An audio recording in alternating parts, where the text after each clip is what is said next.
So we went out to the test track again, our test track here in Ängelholm, the old Gripen runway.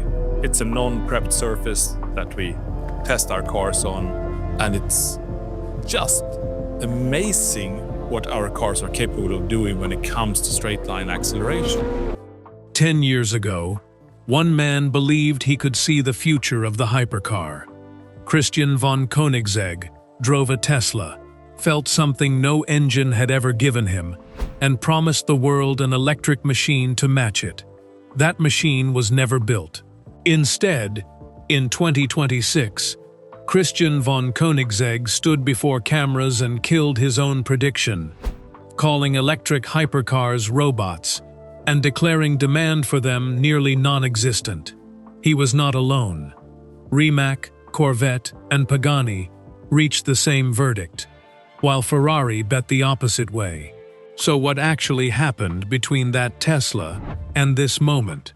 Let's trace it, step by step. The vision before the reversal. The story does not begin with a rejection. It begins with an obsession, and long before that, with a sketch. Christian von Koenigsegg was 22 years old in 1994 when he founded his company. When I started out as a young boy, I was 22 years old when I started the company in 1994. I said to myself that why would anyone buy one of my cars? Armed with little more than a childhood fascination and a drawing made in Microsoft Paint. That fascination traced back further still, to a Norwegian animated film he watched as a boy, about an eccentric inventor building a handmade race car in a small workshop. Most children forget films like that. Koenigsegg built a company around him. 3 decades later, that sketch had become a factory built on a former Swedish Air Force base, employing more than 700 people, producing some of the fastest road-legal machines ever certified. Cars hand-assembled one at a time, rather than stamped out on an assembly line. That is the context worth holding on to, because it explains why what happened next mattered so much. In 2013, Koenigsegg bought a Tesla Model S, the performance version, and drove it the way engineers drive things they are secretly trying to understand. What struck him was not the silence, and it was not the novelty. It was the delivery. No turbo lag, no gear change, no hesitation between intention and motion. He would later describe it as something even a Formula One car could not fully achieve. A directness that combustion engines, for all their drama, simply could not replicate. Ask any engineer what that kind of experience does to a mind built around horsepower and compression ratios, and the answer is usually the same. It rewires the target. Within 2 years, that fascination had a shape. The Regera arrived, a hybrid unlike anything the company had built before, pairing a twin-turbocharged V8 with a trio of electric motors and a small liquid-cooled battery, capable of a short, silent range. Perhaps its strangest feature was what it removed, rather than what it added. Koenigsegg did away with a traditional multi-speed gearbox entirely, replacing it with a single fixed-gear direct drive system, letting the electric motors fill in the low-speed power a gearbox would normally provide. It was an engineering answer built directly from that Tesla experience, an attempt to bottle the instant response he had felt behind the wheel of an electric car and inject it into something that still burned fuel. It is worth remembering how improbable that ambition would have sounded to almost anyone else in his position.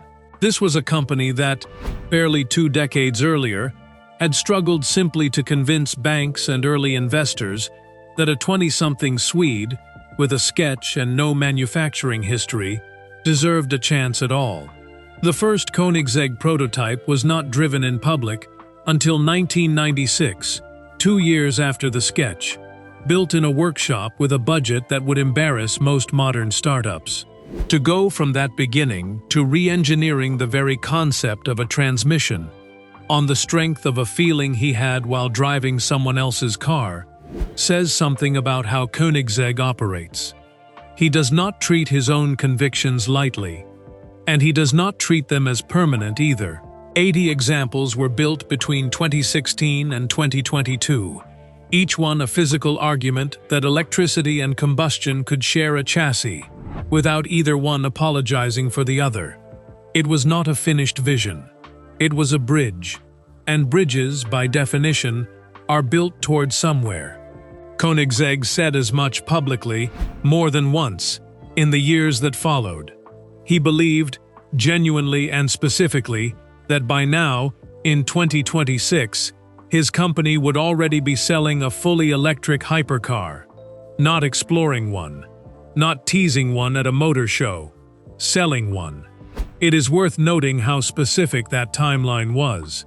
He did not say someday or eventually or once the technology matures.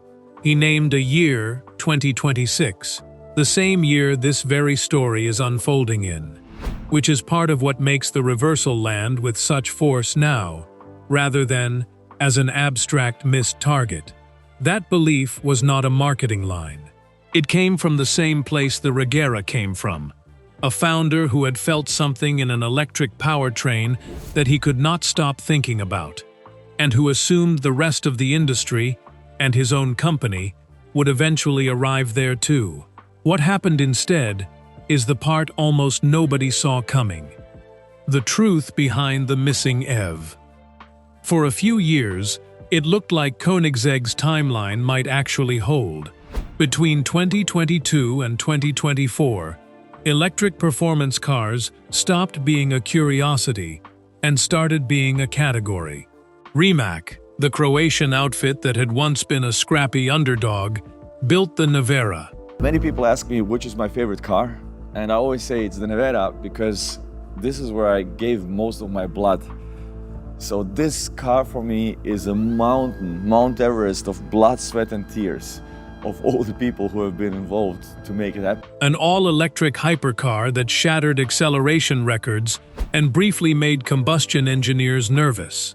At motor shows during those years, the question journalists asked Koenigsegg was rarely whether an electric model was coming, but when, and how many horsepower, and how far it could go before needing to plug in.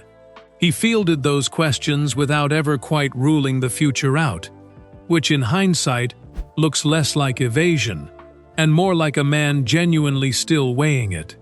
The buyers themselves added another layer of pressure entirely. A Koenigsegg customer is not shopping the way a typical car buyer shops. These are collectors, and increasingly investors. People who think in terms of provenance and scarcity as much as horsepower. People for whom the story behind a car matters nearly as much as the car itself. If the wider narrative said the future was electric, a founder had every commercial incentive to at least appear to be heading that direction, whatever his private doubts. In 2021, Rimac merged with Bugatti. German carmaker Volkswagen is in talks to sell its supercar brand Bugatti to Croatian entrepreneur Martin Rimac, and the sale will be discussed by Volkswagen's committees this year. A brand that had spent a century worshipping the enormous, quad-turbocharged engine, creating a joint venture that put one of electrification's most aggressive believers directly in control of one of combustion's most stubborn holdouts. For a moment, it seemed obvious what would happen next. Bugatti already had the Nevera's electric architecture sitting right there, ready to be reskinned into a new flagship. Mate Rimac himself later admitted that option was on the table, the easiest path, technically speaking. And yet when Bugatti unveiled its next hypercar, the Tourbillon, in 2024, it arrived with a naturally aspirated V16 engine at its heart, paired with electric motors rather than replaced by them. Rimac explained the decision plainly, saying he felt a fully electric approach was wrong for what a Bugatti was supposed to be, and that the brand's own customers agreed with him. Here was the architect of the electric hypercar era choosing combustion for the car that mattered most to his new company. Koenigsegg, watching all of this unfold from Sweden, did not sit still either. Instead of chasing the electric wave directly, the company kept pouring its energy into a very different bet, the free valve system. A camless combustion technology it had spent years developing in-house, designed to make traditional engines dramatically more efficient, without abandoning combustion at all. It was, in a sense, Koenigsegg hedging in the opposite direction, doubling down on making fire and pistons smarter, while parts of the segment doubled down on batteries. Still, publicly, the electric promise was never withdrawn. There was no press release declaring the plan dead. There was simply an absence, a prediction quietly aging past its own deadline, while the company kept its focus on the machines it already knew how to build. Why would he abandon it, after all?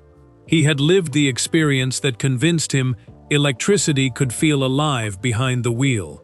He had built a hybrid, specifically to prove that combustion and electrification could coexist. The natural next step, by his own logic, was obvious. It is worth sitting with that gap for a moment, because it is not typical. Companies rarely predict their own future in public, and then let that prediction expire without comment. Most either deliver, or they explain the pivot early, with careful language about market conditions and strategic priorities.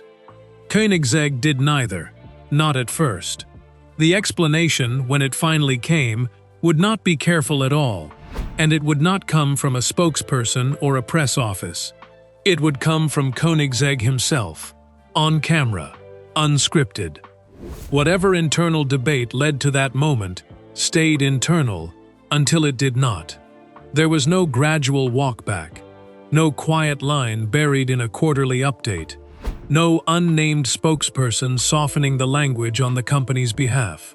When the reversal finally surfaced, it surfaced whole, delivered by the one person whose name had been attached to the original prediction in the first place. The moment Koenigsegg changed his mind. When Christian von Koenigsegg finally addressed it directly, in an interview with Top Gear, he did not soften the reversal.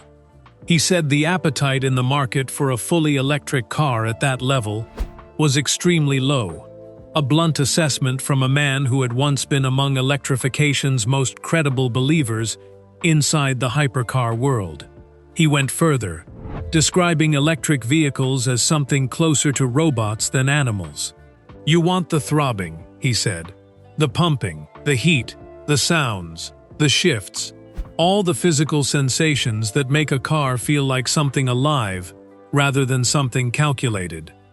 Picture the moment he is describing, a downshift that arrives as a small violence through the seat, the heat radiating off a V8 after a hard run. Then shift down 3-4 gears at the snap of your fingers, faster than any other gearbox before it, and get straight into the power band.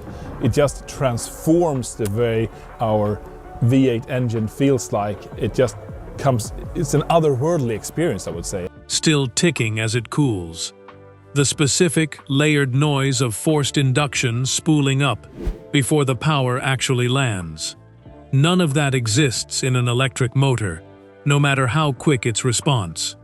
That absence, according to Koenigsegg, is not a minor aesthetic complaint. For a customer paying millions of dollars for a feeling rather than a commute, it may be the entire point of the purchase. It was a striking admission, not because it was hostile toward electric cars, but because of who was saying it.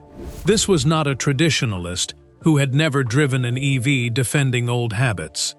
This was a man who had owned a Tesla, who had built a hybrid specifically to chase that same sensation, now describing the fully electric experience as missing the very thing he valued most. What changed was not his understanding of the technology. It was his understanding of what a hypercar is actually for. He offered a second argument too, an environmental one, and it complicated the usual script around electrification even further. A large battery, he explained, has to be driven a great distance before it environmentally pays back the impact of producing it, somewhere in the neighborhood of 50,000 miles by his estimate, or closer to 87,000 miles when compared against renewable fuels. Hypercars are not driven that way.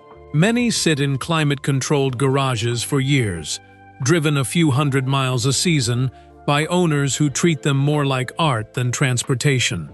If a car may never cross that threshold, does building it with a battery actually serve the purpose electrification is supposed to serve?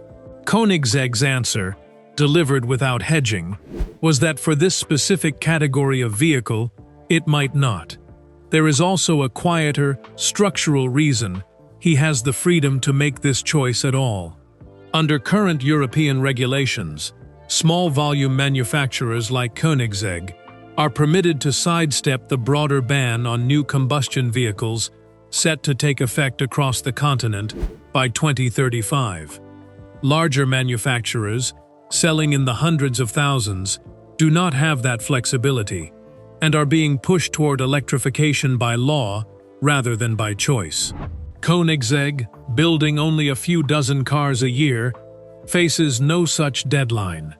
That single regulatory detail changes the entire calculation. It means his decision is not a defiant stand against the future, and it is not a political statement about combustion versus electric power broadly. It is a choice made possible because the rules were never built with a company his size in mind to begin with, freeing him to answer a much narrower question. What does the customer paying millions of dollars for this specific kind of car actually want to feel? The reaction, once the interview circulated, split roughly along lines you might expect. Some coverage framed it as refreshing candor from a founder unwilling to chase a trend that did not fit his product. Other commentators read it as a missed opportunity. A company that had once been ahead of the curve. In the 4 years we've been coming here to Ängelholm, so much has changed. This facility has ramped up in production, totally different rooms, new models. A lot's been going on here. Now choosing to stand still while the rest of performance engineering moved forward. Both readings can be true at once. A statement this direct, from a founder closely associated with hybrid innovation just a decade earlier, was never going to land as a neutral business update. It was always going to be read as a verdict, whether or not Koenigsegg intended it that way. The industry didn't change by accident. Koenigsegg was not alone in this reversal, and that matters, because a single company changing its mind is a business decision, while several companies changing their minds at once is a signal about the category itself. Rimac, the man whose own hypercar had once symbolized the electric future Koenigsegg predicted, publicly acknowledged a decline in demand for the Nevera, the very car that had made his name, and then went on to build the tourbillon around a combustion engine rather than the electric platform sitting ready in his own garage. Despite the Nevera holding a long list of speed and acceleration records, today we broke the world speed record for production electric car. To have everything in one package, to have a car that can travel long distance, a car that's really agile on the track, a car that can drift, but also can reach extremely high speeds and be very, very stable at 412. Rimac struggled to fill roughly 150 order slots for the car, a gap that would have been unthinkable during the peak of electrification enthusiasm just a couple of years earlier. Corvette's leadership offered a similarly blunt assessment, stating plainly that an electric supercar from the brand was not coming anytime soon. Executives at Pagani voiced the same hesitation, describing a customer base that views their cars as rolling sculpture first and technology showcases second. Porsche and Lamborghini, two of the most electrification-committed names in performance cars only a few years ago, have both been reported scaling back their own EV ambitions, citing exactly the same problem: weak demand from the customers who actually buy these cars. There is a complicating twist worth naming honestly, because it does not fit neatly into this pattern, and pretending otherwise would be dishonest. Ferrari, after decades of resisting full electrification, unveiled its own first electric model this year, a car called the Luce. Ferrari shares plunged on Tuesday after the brand's first electric vehicle got a cool response from fans and investors. The Luce is a radical departure for the luxury car maker. But look closely at what the Luce actually is, and the exception starts to prove the rule rather than break it. It is not a two-seat hypercar built to chase lap records.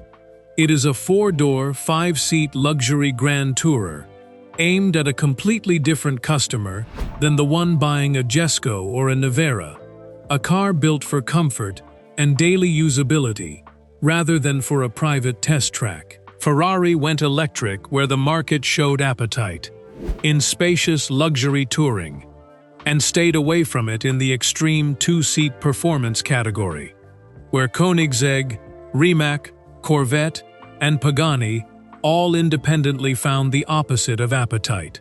That distinction is the real story here.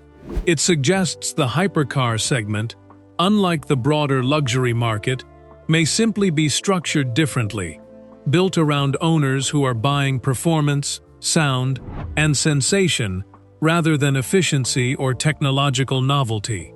When the people building 6- and 7-figure machines for that exact customer all arrive at the same conclusion, within roughly the same window, the more interesting question stops being why any single company changed course, and becomes why the whole category seems to be moving the same direction at once.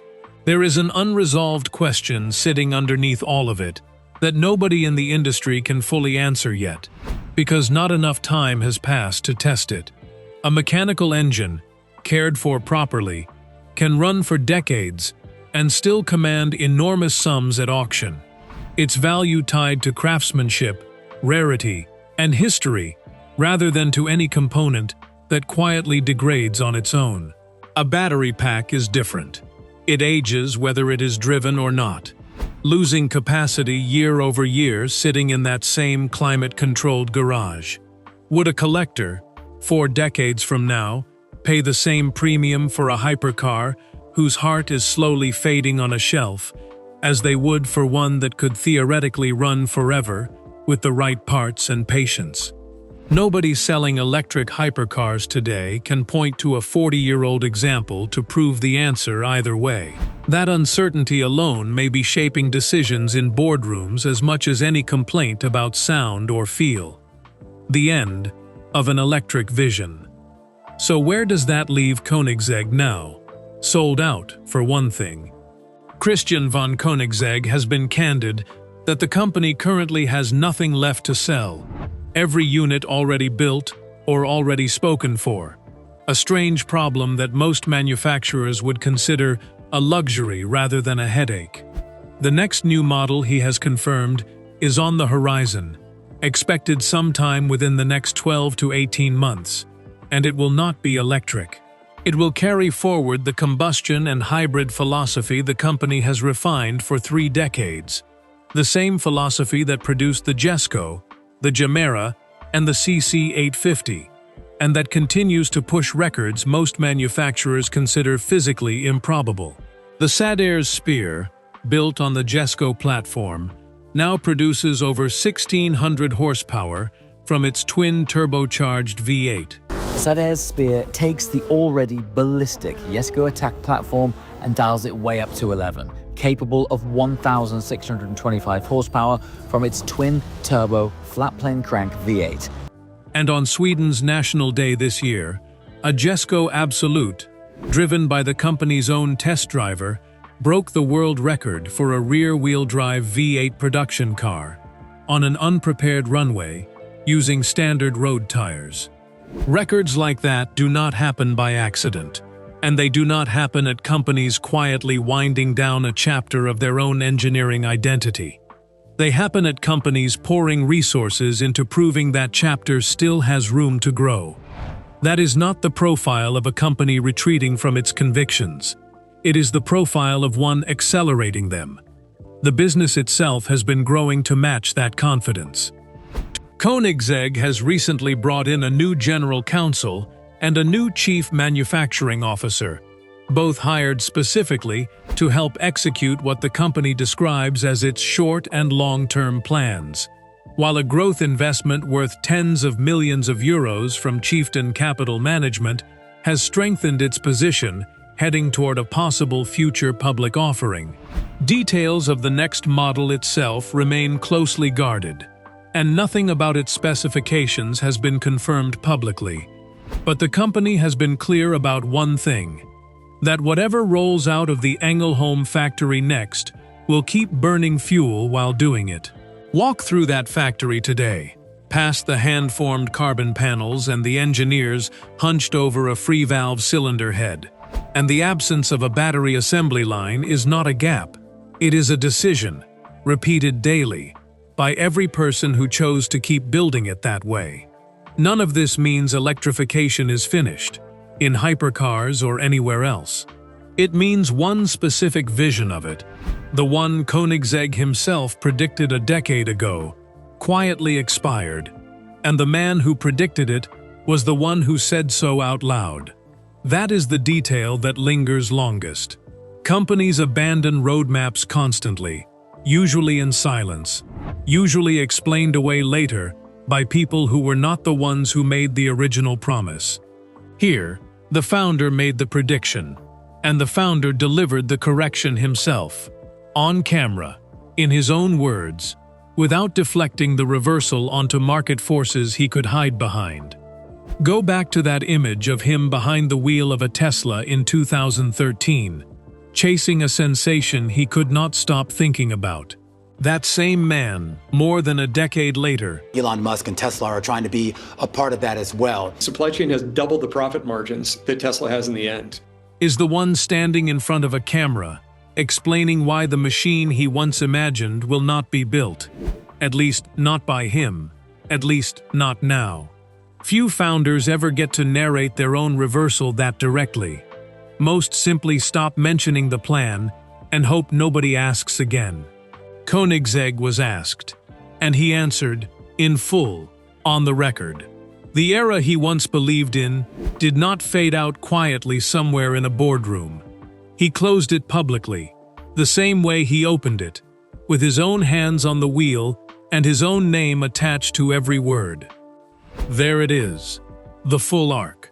From a Tesla drive in 2013 to a founder standing on camera in 2026, closing the door he once swore he would open.